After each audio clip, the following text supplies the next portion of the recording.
Hello everyone, नमस्कार साथियों।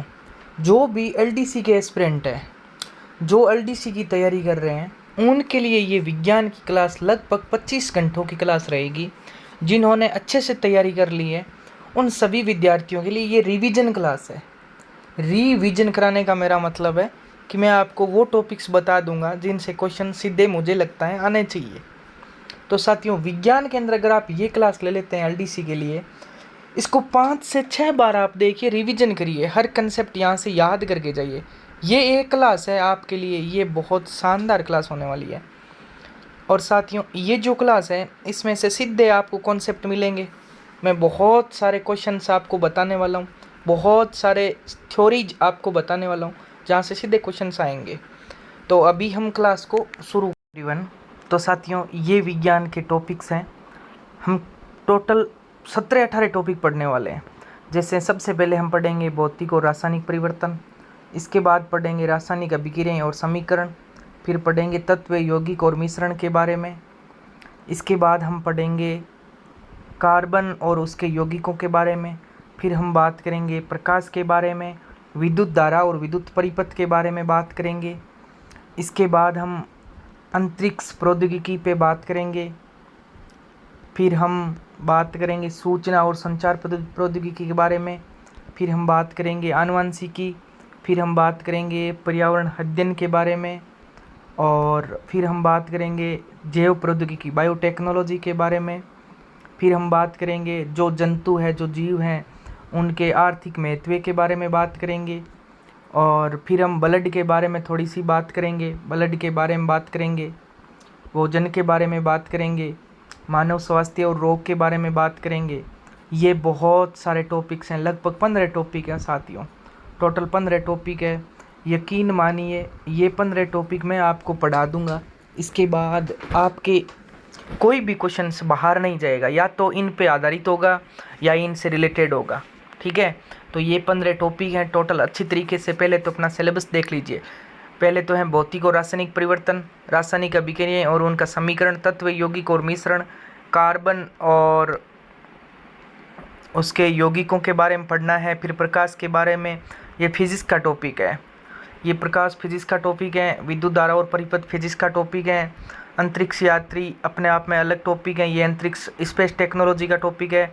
ये इंफॉर्मेशन टेक्नोलॉजी का टॉपिक है। आनुवंशिकी बायो का टॉपिक है। जेनेटिक्स बायो का टॉपिक है।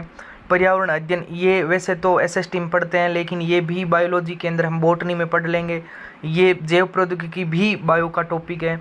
Economic importance of plants and animals, ये भी हमारा बायो का टॉपिक है। और रक्त संचार और क्षेत्र, ब्लड के बारे में हम बायो में पढ़ते हैं। फूड और न्यूट्रिशन के बारे में बायो में पढ़ते हैं, तो ये भी बायो का टॉपिक है। और मानव स्वास्थ्य और रोग, ये भी बायोलॉजी का टॉपिक है। तो साथियों, बहुत ज़्यादा मैटर बायो का दिया हुआ है, तो आपको कोई दिक्कत नहीं है। और बायो के हम किंग हैं ही शुरू से ही, तो आपको डरने की ज़रूरत नहीं। ये कुछ टॉपिक हैं जो केमिस्ट्री के हैं, जैसे फिजिकल और केमिकल चेंज है, रासायनिक अभिक्रिया है, तत्व यौगिक मिश्रण है, कार्बन और उसके यौगिक हैं। ये टॉपिक जो हैं ये केमिस्ट्री के हैं। तो 4 टॉपिक हैं, वो किसके हैं? केमिस्ट्री के हैं। और इसके बाद हम बात करें, 2 टॉपिक किसके हैं? 2 टॉपिक हैं फिजिक्स के हैं। इसके बाद बात करें, 2 टॉपिक टेक्नोलॉजी के हैं, एक तो इंफॉर्मेशन है और एक स्पेस है। फिर बाकी पूरी बायो डाल रखी है, चाहे वो जेनेटिक्स हो, चाहे वो इन्वायरमेंटल स्टडी हो, चाहे बायोटेक्नोलॉजी हो, चाहे इकोनॉमिक इम्पोर्टेंस हो, चाहे ब्लड हो, चाहे फूड हो, चाहे हेल्थ और डिजीज हो, ये सब के सब आपके टोटल किसके अंदर है? बायोलॉजी के। तो साथियों, हम शुरू करेंगे केमिस्ट्री से। केमिस्ट्री को निपटाते हुए फिजिक्स पढ़ेंगे, अंततः हम बायो को कंप्लीट कर देंगे।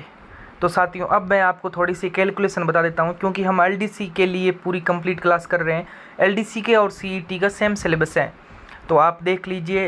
एलडीसी के लिए करोगे तो सीईटी की ये जो साइंस है अपने आप कंप्लीट हो जाएगी। तो लगभग मेरे को 25 से 30 घंटे लगेंगे आपको कंप्लीट। तो ये साइंस की बुक है, साजिद खान की बुक है, बहुत अच्छी बुक है ये, और मुझे पर्सनली बहुत अच्छी लगी ये। तो मैंने सोचा यहीं से आपको रिवीजन करवाया जाए, तो आपका कहीं बेनिफिट होगा बहुत ज़्यादा। तो ये टॉपिक में से क्वेश्चंस आए हुए हैं, जैसे केमिकल रिएक्शन में से 3 क्वेश्चन एलडीसी में आए हुए हैं चॉइस वाली में।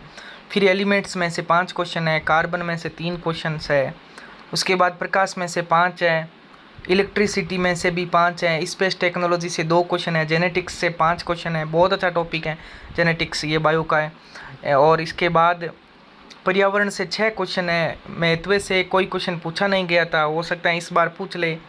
और स्वास्थ्य और पोषण से 6 क्वेश्चन थे। तो ये कुल मिला के आपके टोटल प्रश्न पूछे जाते हैं और 50 क्वेश्चन आते हैं साइंस के। तो पहला जो पेपर है, फर्स्ट पेपर जो होता है एलडीसी का, उसके 150 प्रश्न में से 50 प्रश्न साइंस के होते हैं और 50 आपके जीके के होते हैं। तो 50% साइंस को मैं आप करवाने वाला हूं आपको बहुत अच्छे से। ये इजी साइंस बुक है साथियों, आप खरीद सकते हैं बुक स्टोर से। साजिद सर की बुक है, बहुत अच्छी बुक है, मुझे पर्सनली बहुत अच्छी लगी, इसीलिए मैं आपको यहीं से करवा रहा हूँ। ठीक है, तो हम पहला टॉपिक जो हमारा है वो है भौतिक और रासायनिक परिवर्तन, इनके बारे में बात करेंगे। साथियों, भौतिक परिवर्तन वही होते हैं जो कि भौतिक गुण जैसे स्टेट, शेप, साइज, दाब, घनत्व, गलनांक, क्वथनांक, इनमें अगर कहीं चेंज हो जाए तो वो आपके कौन सा परिवर्तन है? भौतिक परिवर्तन है। ठीक है, जैसे हम बात करें बर्फ़ है, जम गई, ठीक है, तो ये वापिस से पानी बनेगा, वापिस बर्फ़ बन जाएगी, तो ये भौतिक परिवर्तन है। इसके अंदर आपको मुख्य रूप से ध्यान क्या रखना है? इसके अंदर आपको ध्यान रखना होता है कि नया पदार्थ बन ही नहीं सकता और इसमें उत्क्रमणता यानी कि बर्फ़ से पानी बनेगा, पानी से बर्फ़ बनेगी, और ये कोई स्थायी नहीं है, ये अस्थायी टेम्पररी होता है, यानी कि कुछ टाइम के लिए बर्फ़ बनेगी फिर से पानी बन जाएगा। तो ये एक ऐसा परिवर्तन है, यानी कि इनमें अवस्था में बदलाव आ ही जाएगा, चाहे वो गलना हो, पिघलना हो, वाष्पीकरण होना हो, संघनन। संघनन का मतलब आप पता ही है कि ठंडा होकर के पानी बन जाएगा, है ना, जैसे बादलों का बनना, ये सब कुछ प्रोसेस। ऊर्ध्वपतन आप सभी जानते ही हो, ठोस सीधे गैस बन जाएगी, जैसे नौसागर है, ठीक है।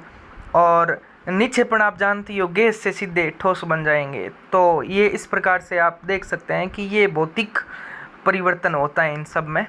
और आकृति और आकार में कोई भी परिवर्तन, जैसे काटना, फाड़ना, पीटना, तोड़ना, पीसना, ये सब के सब क्या होते हैं? भौतिक परिवर्तन। उसी प्रकार से तापीय प्रसार, जैसे बैलगाड़ी के पहिए पर रिम चढ़ाते हैं हम, ठीक है, तो उसको प्रसार करवाते हैं, ठीक है, ये भी एक प्रकार का भौतिक परिवर्तन ही है। कोलतार है, उसका पिघलना भी भौतिक परिवर्तन है, क्योंकि नया पदार्थ नहीं बन रहा है तो भौतिक परिवर्तन ही है, ठीक है। और हम बात करें गर्म करना, ठीक है, और इसके बाद हम बात करें मिश्रण, पानी में चीनी का घोल, नमक का घोल, ये सब भौतिक परिवर्तन ही है। क्रिस्टलीकरण करना, कुछ भी है ना, कॉपर सल्फेट या फिटरी के क्रिस्टल बनाना। इसके साथ साथ अगर हम बात करें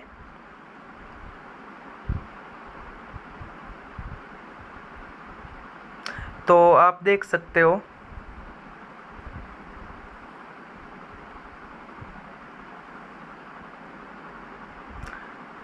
हाँ, यहाँ तक हम आ गए थे।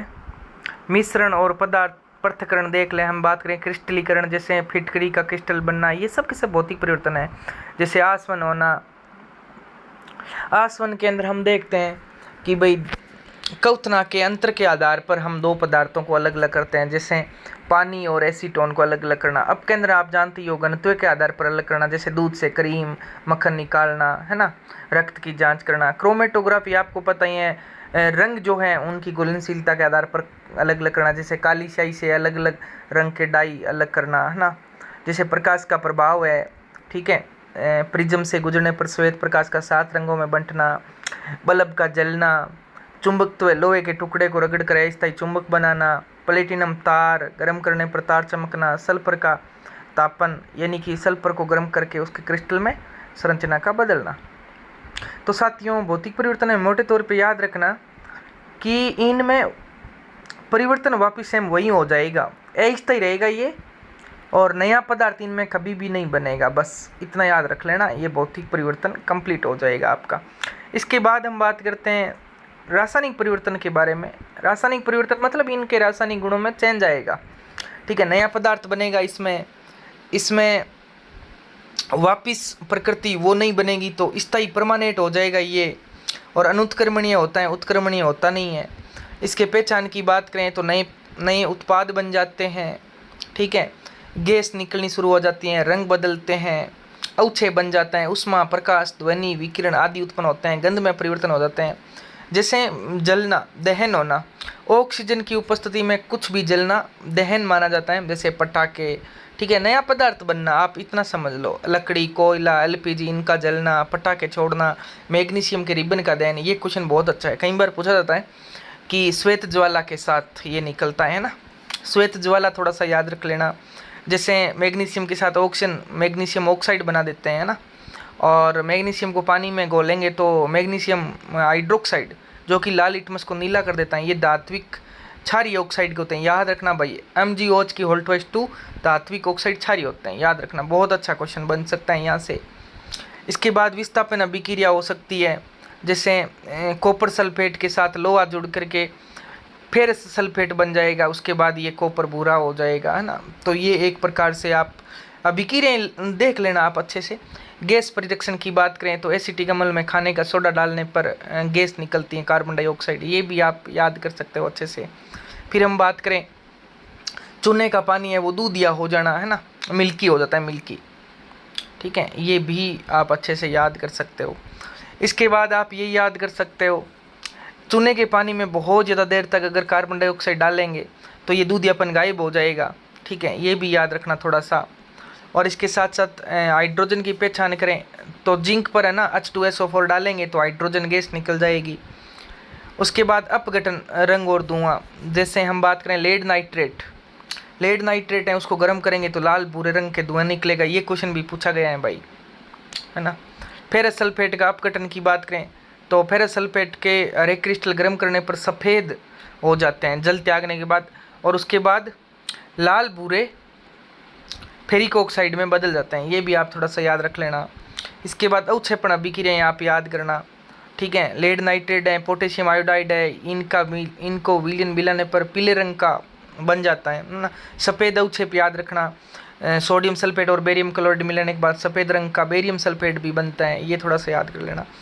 दैनिक जीवन और जैविक परिवर्तन के अंदर हम बात करें, जो भी जैविक क्रियाएं हैं, भोजन का पाचन है, श्वसन है, प्रकाश संश्लेषण है, उपापचय, ये सब के सब रासायनिक परिवर्तन ही माने गए। किण्विन हो, चाहे दूध से दही जमना हो, मतलब नया पदार्थ बन रहा है, गन्ने रस से आप सिरका बना, एल्कोहल बना रहे हो, ये भी है। उसके बाद विकृत गंधिता, तेल या वसा युक्त खाद्य पदार्थ जो हवा में आने पर, जैसे चिप्स है, ये खराब हो जाते हैं। फलों का सड़ना, ये भी रासायनिक परिवर्तन ही है। कट्टे हुए सेब का भूरा हो जाना, बैंगन का भूरा हो जाना, ये किस कारण से होता है आपको पता है ना, क्योंकि उसमें कुछ यौगिक होते हैं, आयरन, ये वाले यौगिक होते हैं, जिनकी वजह से एंजाइमेटिक ऑक्सीकरण होता है, जैसे मेलेनिन जैसा भूरा वर्णक बन जाता है, ये भी आप याद रख लेना, रासायनिक परिवर्तन ही है। मेहंदी रचना, ठीक है, खाद बनना, ओजोन परत का अपघटन होना, ठीक है, हीरे का ग्रेफाइट में बदलना, इसका मतलब नया पदार्थ जहाँ भी बनेगा, सीधी सी बात है, कौन सा परिवर्तन हो जाएगा, रासायनिक परिवर्तन। जादूगरों के प्रयोग हो गए, जैसे पानी में आग लगाना, ठीक है, सोडियम में आग लगते हैं, सीधी सी बात है, पानी के साथ डालने पर, तो सोडियम को जल के साथ जड़ाएंगे तो सोडियम हाइड्रोक्साइड और जल और उष्मा निकलेगी, जो कि आग की तरह होगी, है ना। इसके साथ साथ हम बात करें, दो द्रव्य से सफ़ेद धुआं निकलना, संसारण होना, लोहे पर जंग लगना, है ना, लोहे पर जस्ते की परत चढ़ाना, ये सब लोहे पर जंग लगना, जैसे आपको पता है हवा है, हवा के अंदर पानी है, ठीक है, तो ये ऐसे करके लोहे पर जंग लग जाता है। तांबे का संसारण होना, तांबे पर हरे रंग की परत चढ़ती है, ये NCERT में लिखा हुआ है सीधा सीधा।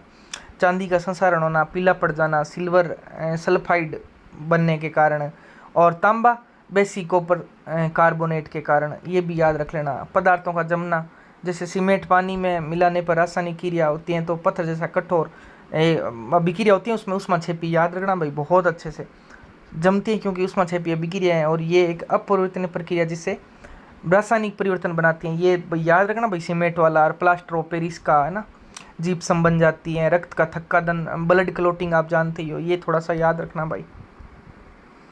और जल का विद्युत अपघटन होना, ठीक है। स्टार्च का परिरक्षण, हम पढ़ते ही हैं स्टार्च परिरक्षण तो प्रैक्टिकल के अंदर है, जहाँ पर आयोडीन डालेंगे स्टार्च पर तो नीला काला ब्लू ब्लैक रंग बन जाएगा। अंडे का उबलना, मोमबत्ती का जलना, मोमबत्ती में दोनों होते हैं, देखो ये क्वेश्चन पूछा गया है, भौतिक और रासायनिक दोनों ही होते हैं। भौतिक मोम पिघलती हैं और रासायनिक मोम जलती है, आपको पता है जलने का मतलब भी रासायनिक है। लोहा और सल्फर मिश्रण, लोहे का बुरादा सल्फर पाउडर को केवल मिलाए, ये भी याद रख सकते हो। द्रव्यमान संरक्षण का नियम आप जानते ही हो, सदैव संरक्षित रहता है, टोटल द्रव्यमान है वो। उसके बाद हम बात करें उत्क्रमणीय परिवर्तन, आप जानते ही हो, है ना, रिवर्सिबल जिसे बोलते हैं अपन, जैसे गुब्बारा का फूलना, कागज को मोड़ करके खिलौना बनाना, नमक या चीनी का जल में घोलना, है ना। ये अनुत्क्रमणीय मतलब वापिस उस सेम अवस्था में ना आना, जैसे अनाज से आटा पीसना, कली से फूल का खिलना, शरीर की वर्दी, ये सब मतलब अनुत्क्रमणीय मतलब दोनों दिशा में नहीं, उत्क्रमणीय मतलब दोनों दिशा में। ठीक है, ये कुछ क्वेश्चंस हैं जो पूछे गए हैं पिछले सालों में, इस पे भी हम थोड़ी सी बात कर लेते हैं, है ना, इस पे थोड़ी सी बात कर लेते हैं। ये कुछ क्वेश्चंस हैं जो बहुत अच्छे अच्छे पूछे गए हैं, तो इन क्वेश्चनों को करने के बाद हम ख़त्म कर देंगे इस क्लास को यहीं। इसके बाद नेक्स्ट टॉपिक की क्लास लेके आएंगे, मतलब ये टोटल 15 टॉपिक हैं, 25 घंटे में करवा दूंगा। क्वेश्चन आपका पूछा गया है, क्वेश्चन पूछा गया है कि जब लोहे की कील को कॉपर सल्फेट के विलयन में डाला जाता है तो रंग परिवर्तन का सही उदाहरण क्या है। ये तो बहुत सिंपल है, लोहे की कील और कॉपर सल्फेट की बात कर रहे हैं, मतलब CuSO4 और लोहे मतलब अफी, तो ये किस में बदल जाएगा, नीला रंग होगा Cu इसका SO4 का, और हरा रंग होगा FeSO4 का, और कील पर पूरी परत जमती है, तो बी इसका राइट आंसर आप कर देना। फिर नेक्स्ट क्वेश्चन है, एक परख नली में हरे रंग के फेरस सल्फेट क्रिस्टल को गर्म करने पर होने वाले परिवर्तन का सही क्रम चुनें। तो इसके अंदर आप देखो क्या हो सकता है, क्रिस्टल जलकर सफ़ेद, बिल्कुल सही बात है, अंत में एक लाल बुलेट ठोस दरवे, ठीक है, और जलते हुए गंधक जैसी तीखी गंध, ठीक है, ये तीनों ही मुझे सही लग रहे हैं, तीनों ही राइट आंसर हैं। बात करें फिर अपन, तो सब्जियों को पकाने पर वे मुलायम हो जाती है, ठीक है, ये बात भी सही है, और ये एक भौतिक परिवर्तन है क्योंकि सब्जी वहीं रहती है, ये बात मुझे सेट नहीं बैठ रही है, क्योंकि भौतिक परिवर्तन नहीं है, उसने तो बदल लिया, तो ये एक रासायनिक परिवर्तन है और उस तापमान पर, तो इसका बी राइट आंसर होना चाहिए, बी ऑप्शन 2 ही निष्कर्ष निकलेगा इसका, क्योंकि ये रासायनिक परिवर्तन है। नेक्स्ट क्वेश्चन पे बात करते हैं, एक तरफ उदाहरण है, एक तरफ दिया हुआ है, देखते हैं क्या होता है इसके अंदर। प्रिज्म से प्रकाश का गुजरना, आप सभी जानते हो विक्षेपण होता है, प्रिज्म से प्रकाश का गुजरना। एल्यूमिनियम की पन्नी बनाना, ये आघातवर्धनीय है, ठोक करके अपन, धातु का गुण होता है, ठोक करके पन्नी बनाते हैं अपन, आघातवर्धनीय। गीले कपड़ों का सूखना, गीले कपड़ों का सूखना, इसका मतलब वाष्पीकरण हो जाएगी, और प्लेटिनम प्रतार का चमना, ताप दीप्ति हो जाएगी, ठीक है, तो ये भी क्वेश्चन बहुत अच्छा लगा मेरे को। आगे हैं, कथनों में से सही कौन सा है, तो वो देखते हैं सही कौन सा है। इडली डोसा के गोल का फूलना किण्वन के कारण होता है, बिल्कुल सही बात है, ये सही बात है, फूलना किण्वन होता है, बिल्कुल। अंडे को उबालने पर एल्यूमिनियम प्रोटीन की संरचना बदलना एक भौतिक परिवर्तन है, भौतिक परिवर्तन कहाँ है, उबालने के बाद तो वो नया बन गया, इसका मतलब सब कुछ चेंज हो गया, तो ये 2 नंबर तो गलत ही हो जाएगा।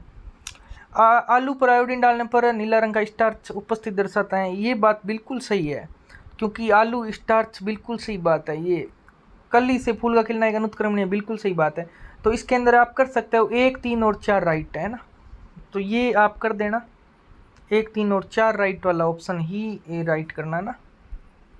नेक्स्ट क्वेश्चन की तरफ बढ़ते हैं, ये क्वेश्चन करवा देता हूँ ना आपको, यही तो बार बार पूछे गए। भवन सामग्री के जमने के संदर्भ में गलत चुने, सीमेंट में पानी मिलाने उष्माक्षेपी, बिल्कुल सही बात है, ये तो सही है। प्लास्टर ऑफ पेरिस, बिल्कुल आधा जल होता है इसमें, CaSO4.1/2H2, बिल्कुल सही बात है। जिप्सम को गर्म करने पर प्लास्टर ऑफ पेरिस, ये भी बिल्कुल सही बात है, ये भौतिक नहीं है भाई, ये रासायनिक है, डी वाला गलत है। कौन सा उत्क्रमणीय परिवर्तन का उदाहरण है, शुष्क सेल का डिस्चार्ज होना, नहीं ये उत्क्रमणीय नहीं है, और मोमबत्ती का पूरा जलना, ये भी नहीं है। द्वितीयक सेल का चार्ज होना, बिल्कुल चार्ज होने के बाद, ये बिल्कुल सही बात है, ये सी राइट हो जाएगा इसका। यहाँ पे क्या कह रहे हैं, समीकरण के उत्पाद को चुने, CH3CWH NHCO3, X दिया हुआ है, CO2H2O, और दूसरे के अंदर क्या दिया, CO3, इसके अंदर आपको उत्पाद बनाना है, तो आप X की जगह ये CH3CO हो जाएगा। तो हमें नेक्स्ट क्वेश्चन में दिया गया है, कोई समीकरण दी गई है और इसके अंदर हमें X और Y करके 2 प्रोडक्ट पूछे हैं, तो बहुत सिंपल सा क्वेश्चन है ये। देखो यहाँ पे CH3COH है, NHCO3 है, तो ये Na इसकी जगह आ जाएगा, तो देखो Na किसमें, इसमें भी नहीं, इसमें भी नहीं, इसमें राइट आंसर है हो जाएगा CH3CON है। और यहाँ सेकेंड ऑप्शन में देखो Li2CO3 और CO2 है, यानी कि CO2 बाहर निकल गई, एक O2 अंदर बच गई, तो जिसमें एक ओ बच रहा है, वही राइट आंसर है। इसमें दो है, ये हो नहीं सकता, ये भी नहीं हो सकता, ठीक है। इसमें Li ये हो नहीं सकता, तो ए इसका राइट हो जाएगा Li2O, ठीक है, और CO1 है।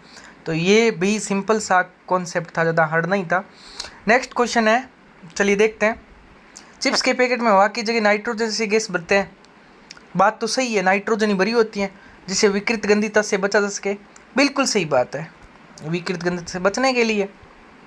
तेल और वसा युक्त खाद्य पदार्थ ऑक्सीजन के संपर्क में आने पे ऑक्सीडाइज होते हैं। बिल्कुल सही बात है, जिससे खराब हो जाते हैं। तो दोनों ही सही है, ए और आर दोनों सही है, सही व्याख्या है। नेक्स्ट क्वेश्चन है, एक छात्र ने मैग्नीशियम रिबन को रेगमाल से साफ करके जलाया और प्राप्त राख को पानी में घोला। सही कथन कौन से हैं? ठीक है, इसके अंदर देखते हैं क्या क्या होता है। मैग्नीशियम को वो साफ करके जलाते हैं और राख को पानी में घोलते हैं। तो इसके बाद क्या क्या होता है? तो हमें क्वेश्चन दिया गया है, एक छात्र है, उन्होंने एक मैग्नीशियम रिबन को क्या किया है, रेगमाल से साफ किया है और उसके बाद उसको जला दिया है, और इसके बाद जो राख मिली है उसको पानी में घोल दिया है। हमें चार स्टेटमेंट दिए गए, हमें बताना है इन चारों स्टेटमेंट से कौन से जो है वो सही है। तो चलिए अपन चेक करते हैं। रिबन जगमगाती श्वेत ज्वाला के साथ जलता है। बिल्कुल श्वेत ज्वाला, बिल्कुल सही बात है, वाइट, सही बात है। जलने पर श्वेत चूर्ण मैग्नीशियम हाइड्रोक्साइड, गलत बात है। हाइड्रोक्साइड कहाँ से बन जाएगा, ये गलत है। राख के जलीय घोल का परीक्षण करने पर लाल लिटमस नीला हो जाता है। हाँ, लाल नीला हो जाएगा, बिल्कुल सही बात है। उष्मा शोषी, गलत गलत गलत, उष्मा छेपी है। तो इसमें 1 और 3 यही राइट हो जाएगा, ठीक है, बी ऑप्शन इसका राइट बन जाएगा। नेक्स्ट क्वेश्चन है, ओजोन परत O3 है O2 में, फिर बादल बनेंगे खाद और हीरे का ग्रेफाइट में बदलना। इनमें से कुछ परिवर्तन है, मतलब ये कौन कौन से परिवर्तन है वो हमें बताने हैं, है ना। तो देख लेते हैं, अपन बता रहे हैं। बादल का बनना, खाद का बनना और हीरे का ग्रेफाइट का बदलना और ओजोन परत का क्षय होना। ओजोन परत क्षय मतलब खत्म हो गई, तो ये तो रासायनिक परिवर्तन है। और बादल बनना, कुछ नया पदार्थ नहीं बनाए, तो ये भौतिक परिवर्तन है। खाद बनेगी मतलब इसमें कुछ चेंज आ ही जाएगा, तो ये भी एक तरीके से रासायनिक हो जाएगा। हीरे का ग्रेफाइट में ये भी रासायनिक। तो 1, 3 और 4 केमिकल, यही राइट आंसर है, बी ऑप्शन। नेक्स्ट चलते हैं, नेक्स्ट क्वेश्चन पे देखते हैं अपन। रसोई घर में LPG का उपयोग करते हैं, बिल्कुल सही बात है। तो देखते हैं इसके बारे में। सिलेंडर से गैस का बाहर आना, तरल से गैस, रासायनिक परिवर्तन पूछा है ना। गैस का चूल्हे में जलना और लाइटर से चिंगारी उत्पन्न होना। हमें क्या पूछा है, रासायनिक परिवर्तन, चिंगारी उत्पन्न होना, सिलेंडर से गैस का बाहर आना। तो ये तो हो ही नहीं सकता, ए ऑप्शन। तो इसका 2 नंबर ही राइट होगा। चूल्हा जलेगा तो नया पदार्थ बन गया, उसके बाद फिर से कुछ हो नहीं सकता, तो यही केमिकल है। ऑप्शन 2 ही राइट आंसर है, चिंगारी ये नहीं है। चलिए नेक्स्ट क्वेश्चन की तरफ बढ़ते हैं। बैलगाड़ी की लकड़ी के पहिए पर लोहे की रिम चढ़ाते समय रिम को पहिए से थोड़ा छोटा बनाते, बिल्कुल सही बात है, उसको छोटा बनाते हैं। गर्म करने पर लोहे में तापीय प्रसार होता है, ठंडा करने पर उसका कॉन्ट्रैक्शन होता है, जिससे रिम कस जाती हैं। ये किस प्रकार के परिवर्तन है, हमें बताने हैं ना। हमें पूछा है कि रासायनिक परिवर्तन इनमें से कौन सा है। तो रासायनिक परिवर्तन, बैलगाड़ी के लकड़ी के पहिए पर लोहे की रिम चढ़ाते हैं, तो ये तो बिल्कुल सही बात है, रासायनिक है, क्योंकि पदार्थ नया बन गया, छोटा हो गया, फिर बदलता ही नहीं है, ठीक है। और आर गलत लग रहा है मेरे को, क्योंकि प्रसार होता है, संकुचन होता है, ये कोई रासायनिक परिवर्तन की बात नहीं है, ये तो भौतिक परिवर्तन है। तो इसमें केवल और केवल ऐसे ही है। आगे नेक्स्ट क्वेश्चन तरफ बढ़ते हैं। शिक्षक ने कक्षा में लोहे के बुरादे और सल्फर पाउडर का प्रयोग दिखाया। दोनों स्थिति ए में दोनों को सामान्य रूप से मिला गया। बी है कि मिश्रण को तेज गर्म किया गया था जब तक कि वह काला न हो जाए। इन स्थितियों का विकल्प सही चुने।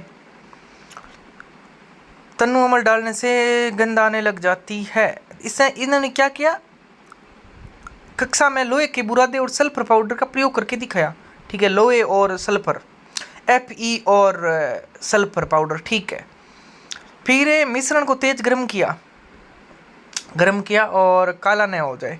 सही विकल्प कौन सा है? स्थिति बी में काला पदार्थ जो बन रहा है, यानी कि जो काला पदार्थ बन रहा है उस समय गैस निकलेगी हाइड्रोजन सल्फाइड। ठीक है, तो सी राइट इसका हो जाएगा। नेक्स्ट बात करते हैं क्वेश्चन, दो द्रव्यों को मिलाने पर सफ़ेद धुआं उत्पन्न होता है। अभिक्रिया बताइए कौन सी है। ये तो हम बता ही देंगे, सफ़ेद धुएं वाली, नौसादर वाली, NH4Cl। हाँ, तो NH4OH HCl इसकी अभिक्रिया करवा दी, ये राइट आंसर है।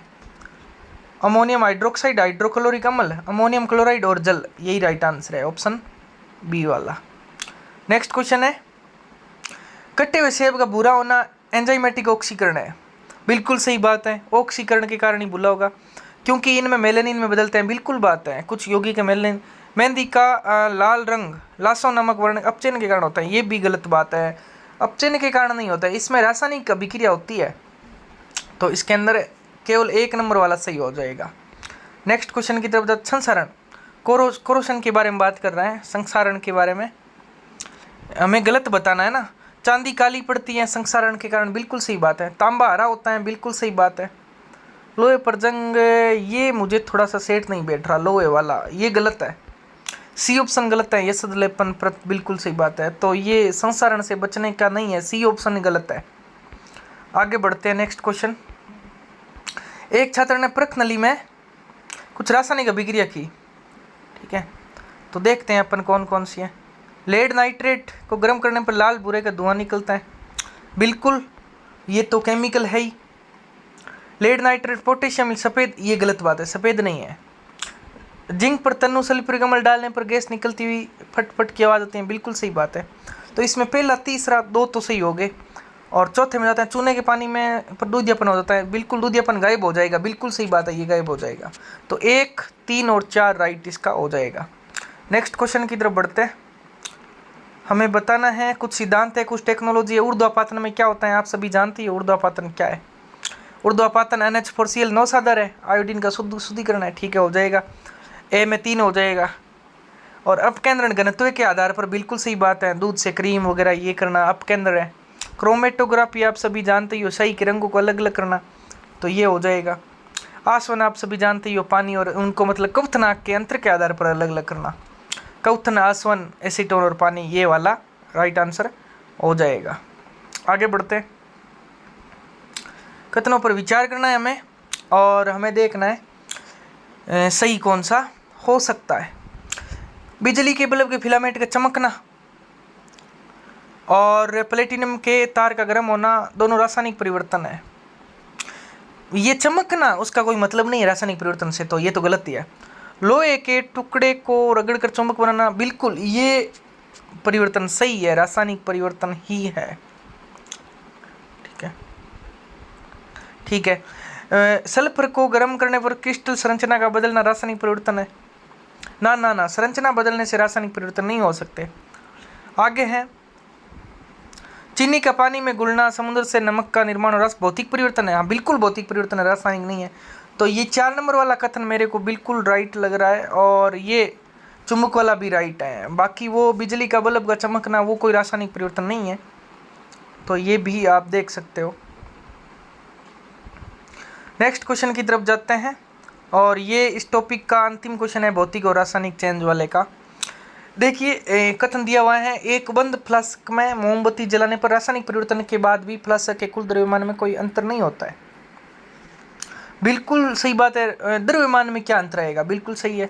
दूसरा, द्रव्यमान संरक्षण का नियम लवाजी ने दिया था, और रासायनिक अभिक्रिया में द्रव्यमान का नया निर्माण नया विनाश, सही बात है, न तो बनेगा न घटेगा, बिल्कुल सही बात है। तो दोनों ही सही है, ए और आर दोनों सही है, आर ए वे की सही व्याख्या है। तो साथियों, ये कुछ क्वेश्चंस थे जो पिछले सालों में पूछे गए थे एलडीसी के एग्जाम में, कुछ अलग अलग एग्जाम में, भौतिक और रासायनिक परिवर्तन से रिलेटेड। आगे हम नेक्स्ट टॉपिक करेंगे, तब तक आप इस टॉपिक का रिवीजन करिए, बहुत सिंपल टॉपिक है। यहाँ से भौतिक और रासायनिक परिवर्तन में अंतर सिर्फ इतना सा है, रासायनिक में नया पदार्थ बनेगा, भौतिक में नया कुछ नहीं बनेगा, बस इतना सा याद करना है और यहाँ से आगे बढ़ जाना है। Thank you so much.